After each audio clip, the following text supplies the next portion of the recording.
ಎಲ್ರಿಗೂ ನಮಸ್ಕಾರ. ಆ, ಇವತ್ತೊಂದು ವಿಷಯದ ಬಗ್ಗೆ ಮಾತಾಡಬೇಕಾಗಿತ್ತು. ಸೊ ಹಾಗಾಗಿ ಈ ವಿಡಿಯೋ ಮಾಡ್ತಾ ಇರೋದು. ಮೊಬೈಲ್ ನೋಡಿದರೆ ಸಾಕು, ಫೇಸ್ಬುಕ್ ಆಗಲಿ, ಯೂಟ್ಯೂಬ್ ಆಗಲಿ, ಇನ್ಸ್ಟಾಗ್ರಾಮ್ ಆಗಲಿ ನೋಡಿದರೆ ಸಾಕು, ಡಿವೋರ್ಸ್ ಕೇಸ್, ಮರ್ಡ್ರ್ ಕೇಸ್, ಆಮೇಲೆ ಪೋಸ್ಕೋ ಕೇಸು ಬರೀ ಇದೇ ಆಗೋಗಿದೆ. ಸೊ ಏನಪ್ಪ ಅಂತಂದರೆ, ಸೊ ನಿಮಗೆ ಸುದ್ದಿ ಬೇಕಲ್ವಾ? ಬನ್ನಿ,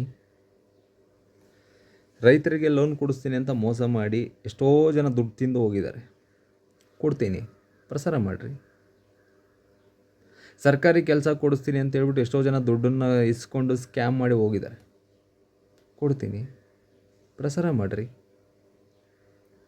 ಎಷ್ಟೋ ಪ್ರೈವೇಟ್ ಕಂಪ್ನಿ ಒಳಗಡೆ ಜಾಬ್ ಮಾಡಿಕೊಡ್ತೀನಿ ನಿಮಗೆ ಅಂತ ಹೇಳ್ಬಿಟ್ಟು ಎಷ್ಟೋ ಜನ ದುಡ್ಡನ್ನು ತಗೊಂಡು ಕೋಟಿ ಲೂಟಿ ಮಾಡ್ಕೊಂಡು ಹೋಗಿದ್ದಾರೆ. ಡಾಕ್ಯುಮೆಂಟ್ ಕೊಡ್ತೀನಿ, ಪ್ರಸಾರ ಮಾಡಿ. ಮೀಡಿಯಾ ನೋಡಿದರೆ ಸಾಕು, pen drive case, divorce case, murder case. ಇದ್ರ ಪರವಾಗಿ ಇದರಿಂದ ಜನಗಳಿಗೇನು ಯಾವುದೇ ಥರದ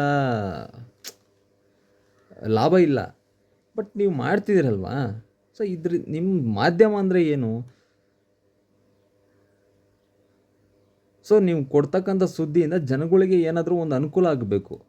ಅದನ್ನೆಲ್ಲ ಬಿಟ್ಬಿಟ್ಟು ನೀವು ಸೆಲೆಬ್ರಿಟಿಗಳಿಗೆ, ರಾಜಕಾರಣಿಗಳಿಗೆ ಎಷ್ಟು ನೀವು ಟೈಮ್ ಕೊಟ್ಟು ಅವರನ್ನು ಹುಡ್ಕೊಂಡು ಹೋಗ್ತಿರಲ್ಲ, ಹಂಗೆ ಸಾಮಾನ್ಯ ಜನರುಗಳು ಹಿಂದೆ ಬನ್ನಿರಿ. ಎಷ್ಟೋ ಜನ ಇವತ್ತು ಗೌರ್ಮೆಂಟ್ ಸರ್ಕಾರಿ ಕೆಲಸ ಕೊಡಿಸ್ತೀನಿ ಅಂತ ಹೇಳ್ಬಿಟ್ಟು ಎಷ್ಟೋ ಜನಗಳ ಆಸ್ತಿಗಳನ್ನೆಲ್ಲ ಮಾರ್ಕೊಂಡು, ಮನೆ ಮಾರಿಸಿ, ದುಡ್ಡನ್ನು ಕಿತ್ಕೊಂಡು ಹೋಗಿ ಇವತ್ತು ಆರಾಮಾಗಿ ಬೆಂಗಳೂರಲ್ಲಿ ಬಂದು ಸೆಟ್ಲಾಗಿದ್ದಾರೆ. ಸದಾಶಿವನಗರದಲ್ಲಿ ಫ್ಲ್ಯಾಟ್ಗಳನ್ನ ತಗೊಂಡು. ಅದ್ರ ಬಗ್ಗೆ ಧ್ವನಿ ಎತ್ತಿ. ಇಂಥ ಸ್ಕ್ಯಾಮ್ಗಳ ವಿಚಾರಗಳನ್ನ ಎಷ್ಟೋ ಮೀಡಿಯಾಗಳ ಮುಂದೆ ನಾನೇ ತಗೊಂಬಂದು ವಿತ್ ಡಾಕ್ಯುಮೆಂಟ್ ತಗೊಂಬಂದರೆ, ಹಂಗೆ ಒಂದು ಎಕ್ಸಾಂಪಲ್ ಹೇಳ್ಬಿಡೋಣ. ಪ್ರೀತಮ್ ಗೌಡ ಅಂತ ಒಬ್ಬ ವ್ಯಕ್ತಿ ನಮ್ಮ Vijayanagara, Ballari district, all over Karnataka ಬಂದು ಇನ್ಫೋಸಿಸ್ಸು ಆಮೇಲೆ ಅಸೆಂಚರ್ನ ಒಂದಿಷ್ಟು ಕಂಪ್ನಿ ಒಳಗಡೆ ಕೆಲಸ ಕೊಡ್ತೀನಿ ನಿಮಗೆ ಅಂತ ಹೇಳ್ಬಿಟ್ಟು ಒಂದು ಲ್ಯಾಪ್ಟಾಪ್ ಕೊಟ್ಟಂಗೆ ಮಾಡಿ ಒಬ್ಬೊಬ್ಬರಿಂದ 40,000, 30,000 ಈ ಥರ ದುಡ್ಡನ್ನು ಕಲೆಕ್ಟ್ ಮಾಡ್ಕೊಂಡು ಬಂದಿರೋ ದುಡ್ಡನ್ನ 1.5 ಕೋಟಿ ಮೇಲೆ ದುಡ್ಡಾಗಿದೆ. ಸೊ ಅದೇ ವಿಚಾರವಾಗಿ ವಿತ್ ಎಲ್ಲ ಫೋನ್ಪೇ ಮಾಡಿರೋ document, with cheque, with agreement, ಎಲ್ಲ ಡಾಕ್ಯುಮೆಂಟ್ ಇದೆ. ಎಲ್ಲ ಒಂದಿಷ್ಟು ಮೀಡಿಯಾಗಳ ಹತ್ರ ಹೋದರೆ ಪ್ರತಿಯೊಬ್ಬರು ಅದಕ್ಕೆ ಸರಿ ಎಷ್ಟು ಜನ ದುಡ್ಡು ಕೊಡಬೇಕು ನಿಮಗೆ ಟೋಟಲಾಗಿ? ಸರ್ ಒಂದು 200-250 ಜನ ದುಡ್ಡು ಕೊಡಬೇಕು. ಸರಿ, ಒಬ್ಬೊಬ್ಬರಿದ್ರೆ ಒಂದು 500 ರೂಪಾಯಿ ಕಲೆಕ್ಟ್ ಮಾಡು, ಇಲ್ಲ 1,000 ರೂಪಾಯಿ ಕಲೆಕ್ಟ್ ಮಾಡು. 2-2.5 ಲಕ್ಷ ದುಡ್ಡು ಅಡ್ವಾನ್ಸ್ ಆಗುತ್ತೆ. ಲಕ್ಷಗಟ್ಟಲೆ ದುಡ್ಡನ್ನು ಕೊಟ್ಟವ್ರಿಗೆ ಇದೇನು ಒಬ್ಬೊಬ್ಬರಿದ್ದ ದುಡ್ಡನ್ನು 1,000 ರೂಪಾಯಿ ಕಲೆಕ್ಟ್ ಮಾಡೋದೇನು ದೊಡ್ಡದಾ? ಅಡ್ವಾನ್ಸ್ ಕೊಡು, ರಿಕವರಿ ಮಾಡಿಕೊಡ್ತೀವಿ ನಾವು. ಇದೇ ಮೀಡಿಯಾಗಳೇ ಕೇಳಿರೋದು. ಆಮೇಲೆ ಇನ್ನೂ ಒಂದಿಷ್ಟು ಕೆಲವೊಂದು ಮೀಡಿಯಾ ಹತ್ರ ಹೋಗಿದ್ದೀನಿ ನಾನು. ಸೊ ಹೋದಾಗ ಇಲ್ಲಿ ಎಲ್ಲ ಖರ್ಚುಗಳ್ನ, ಎಲ್ಲ ವೆಚ್ಚಗಳ್ನ ಎಲ್ಲ ನೀವೇ ನೋಡ್ಕೋಬೇಕು. ಓಡಾಡೋ ಖರ್ಚು, ಕಾರ್ ಖರ್ಚು, ಗಾಡಿ ಖರ್ಚು, ಊಟ ತಿಂಡಿ ಎಲ್ಲ ನೀವೇ ನೋಡ್ಕೋಬೇಕು ಅಂತ ಒಂದಿಷ್ಟು ಮೀಡಿಯಾಗಳು ಹೇಳಿದ್ದಾವೆ.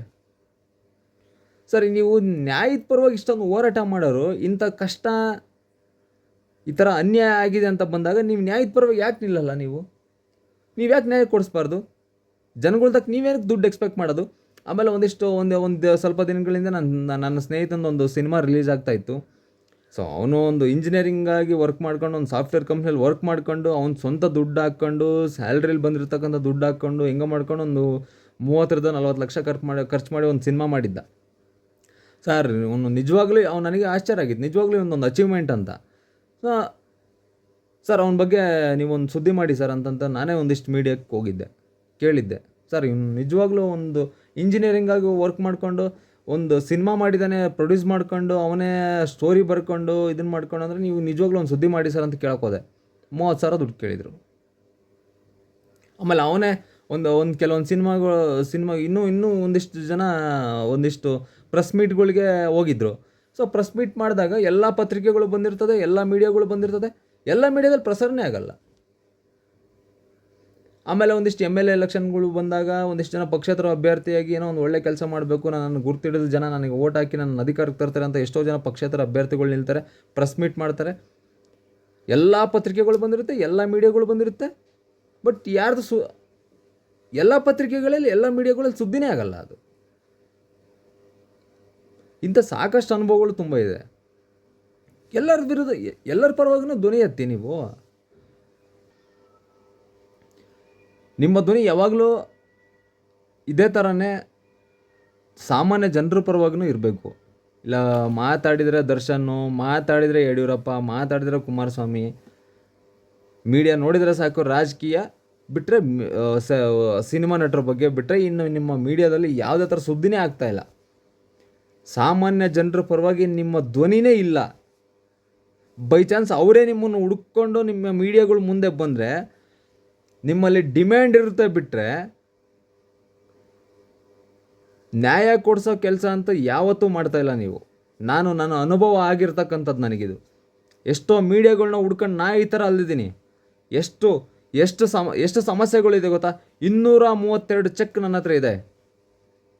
ಜನಗಳಿಗೆ ಈ ಥರ ಕೆಲಸ ಕೊಡಿಸ್ತೀನಿ, ಇನ್ನೊಂದು ಮಾಡಿಸ್ತೀನಿ, ರೈತರುಗಳಿಗೆ ಸಬ್ಸಿಡಿ ಲೋನ್ಗಳನ್ನ ಕೊಡಿಸ್ತೀವಿ, ಇಲ್ಲ ಸಬ್ಸಿಡಿಯಲ್ಲಿ ನಿಮಗೆ ಬೆಳೆ ವಿಮೆ ಬರೋಂಗೆ ಮಾಡ್ತೀನಿ, ಆಮೇಲೆ ನಿಮಗೆ ಸರ್ಕಾರಿ ನೌಕರಿ ಸಿಗಂಗೆ ಮಾಡ್ತೀನಿ.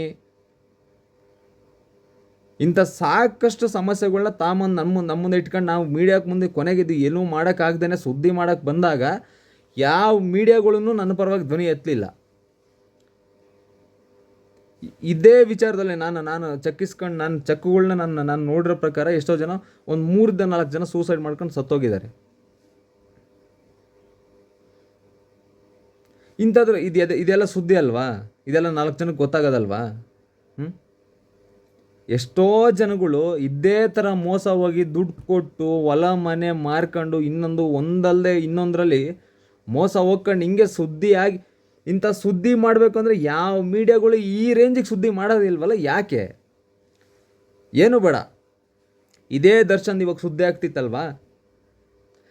ಇದೇ ಟೈಮಲ್ಲಿ ನಾನು ಕರ್ನಾಟಕದಲ್ಲಿ ಪ್ರತಿಯೊಬ್ಬರಿಗೆ ಹೇಳ್ತಿದ್ದೀನಿ ಕೇಳಿ, ನೀವು ಏನೇ ವಿಚಾರಗಳನ್ನ ಸುದ್ದಿ ಮಾಡಬೇಕು ಅಂದ್ಕೊಂಡು ಏನಾರ ಇಂಥ ದೊಡ್ಡ ಸೆಲೆಬ್ರಿಟಿ, ಇಂಥ ಒಬ್ಬ ಒಳ್ಳೆ ರಾಜಕಾರಣಿಗಳು ಸುದ್ದಿ ನಡಿಬೇಕಾರೆ, ಇಂಥ ಸುದ್ದಿ ಓಡಬೇಕಾರೆ ನೀವೇ ಬೇಕಾದ್ರೆ ನಿಮ್ಮ ಮನೆ ಒಳಗಡೆ ನಿಮ್ಮ ಮನೆ ಹೆಣ್ಮಕ್ಳಿಗೆ ರೇಪ್ ಆಗಿರಲಿ ತಗೊಂಡೋಗಿ ಮೀಡಿಯಾಗೆ ಕೊಟ್ಟುಬಿಡ್ರಿ, ಅವ್ರು ಪ್ರಸಾರ ಮಾಡಿಬಿಟ್ರೆ ಕೇಳಿದ್ದು ಕೊಟ್ಬಿಡ್ತೀನಿ ನಾನು.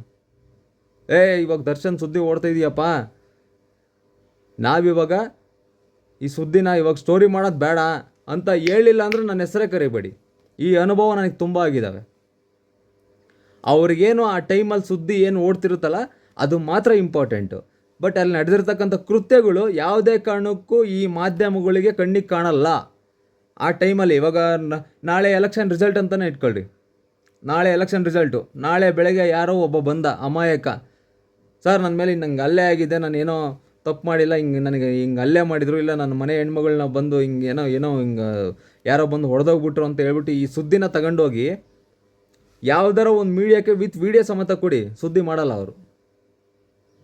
ನೇರವಾಗಿ ಓಪನ್ನಾಗಿ ಹೇಳ್ತಾರೆ ಅವರು, ಇವಾಗ ಸುದ್ದಿ ಇದು ಓಡ್ತಿದ್ರೆ ಈ ಸುದ್ದಿ ಇವಾಗ ಓಡಲ್ಲ, ಇದನ್ನು ಸ್ಟೋರಿ ಮಾಡೋದು ಬೇಡ, ಇದೆಲ್ಲ ಮುಗಿದು ಬಿಡಲಿ ಆಮೇಲೆ ಮಾಡೋಣ ಅಂತ ಹೇಳ್ಬಿಟ್ಟು ಕಳಿಸ್ತಾರೆ. ಇದು ಎಷ್ಟೋ ಜನ ಕೆಲವೊಬ್ಬರಿಗೆ ಅನುಭವ ಆಗಿರೋರಿಗೆ ಅರ್ಥ ಆಗುತ್ತೆ ಇದು. ಆಮೇಲೆ ಇದು ನಾನು ಅನುಭವ ಆಗಿರೋರಿಗೆ ಅರ್ಥ ಆಗೋಕ್ಕಿಂತ ಅನ್ನೋಕ್ಕಿಂತ ಮೀಡಿಯಾದವರು ಇದು ಮಾಡೋದಿದು. ಸೊ ಸುದ್ದಿ ಆಗಬೇಕು, ಹೈಲೈಟ್ ಆಗಬೇಕು ಅಂತಂದರೆ ಕೆಲವೊಂದು ಹೈಲೈಟಲ್ಲಿ ಸುದ್ದಿ ಇದ್ದಾಗ ಯಾರೂ ಇಂಥ ಸ್ಟೋರಿಗಳ್ನ ಈ ಥರ ಅಮಾಯಕರ ಸುದ್ದಿಗಳು ಬಂದಾಗ ಯಾರೂ ಮಾಡಲ್ಲ. ಇದು ನನ್ನ ಅನುಭವದ ವಿಚಾರ, ನಾನು ನೋಡಿರ್ತಕ್ಕಂಥ ವಿಚಾರ, ಇದು ನನಗೆ ಅನುಭವ ಆಗಿರೋದಿದು. ದಯಮಾಡಿ ನಾನು ಕೇಳೋದು ಇಷ್ಟೇ, ಸೆಲೆಬ್ರಿಟಿಗಳು ರಾಜಕಾರಣಿಗಳ ಪರವಾಗಿ ಹೆಂಗೆ ಸುದ್ದಿ ಮಾಡ್ತಿರೋ ಹಂಗೆ ಸಾಮಾನ್ಯ ಜನರ ಪರವಾಗಿ ಇದೇ ಥರ ಸುದ್ದಿ ಮಾಡಿ. ಸೊ ನಾನು ಇಲ್ಲಿ ಮಾತಾಡ್ತಿರೋ ಉದ್ದೇಶ ಏನಪ್ಪ ಅಂತಂದರೆ, ನಾನು ಯಾವುದೇ ಥರದ ರಾಜಕಾರಣಿಗಳ ಅಭಿಮಾನಿ ಅಲ್ಲ, ನಾನು ಯಾವ ಸೆಲೆಬ್ರಿಟಿ ಅಭಿಮಾನಿ ಅಲ್ಲ. ನಾನು ಈಗ ಒಂದಿಷ್ಟು ದಿನಗಳ ಕಾಲ ಮೀಡಿಯಾನ ನೋಡಿ ನನಗೆ ಬೇಸರ ಅನಿಸಿ ಈ ವಿಡಿಯೋ ಮಾಡ್ತಿರೋದು. ದಯಮಾಡಿ ಸಾಮಾನ್ಯ ಜನರ ಪರವಾಗಿರಲಿ ನಿಮ್ಮ ಧ್ವನಿ. ಬರೀ ಸೆಲೆಬ್ರಿಟಿಗಳು, ಬರೀ ರಾಜಕಾರಣಿಗಳ ಪರವಾಗಿ ಈ ಥರ ಸುದ್ದಿ ಮಾಡೋದು ಅಷ್ಟೊಂದು ಸರಿ ಅನಿಸಲ್ಲ ಅಂತ ನಾನು ಹೇಳೋಕ್ಕೆ ಇಷ್ಟಪಡ್ತೀನಿ. ನಮಸ್ಕಾರ.